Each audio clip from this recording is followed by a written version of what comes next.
Born of winter and hunger, they say, one January up on Lake of the Woods, the cold snapped so hard the wolves froze in mid-howl. A trapper named Amos holed up in his cabin with nothing but a sack of beans.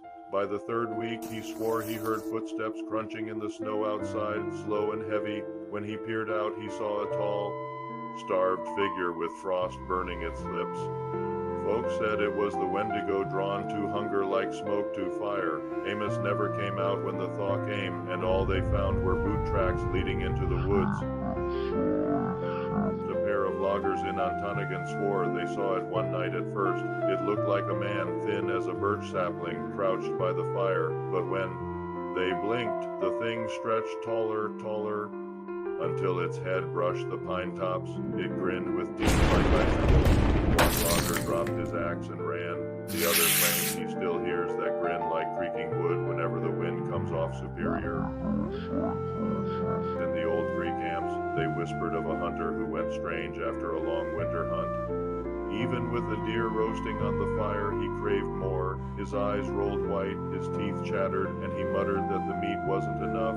The elders bound him to a spruce with rawhide, but by morning the tree was split and the man was gone, leaving only bloody snow. They said the Wendigo spirit had gotten into him and he'd run forever, hunting flesh he'd never taste. Connected to the North Woods up near Big Bay, Michigan, loggers used to swear they heard it. A wail drifting through the jack pines at night, mournful as a saw hitting a nail. Old Jack Mulligan said it was the Wendigo crying for lost souls. One winter, a greenhorn wandered off into the timber after dark. They found his boots by the river ice, but not him. Some nights, folks still claim they hear two voices wailing out there instead of one. Insatiable consumption as a warning. There's a story the Ojibwe told. A man so greedy he hoarded all the winter food for himself. When the village starved, he ate alone by the fire. One night his belly groaned like thunder and his skin stretched thin over his bones.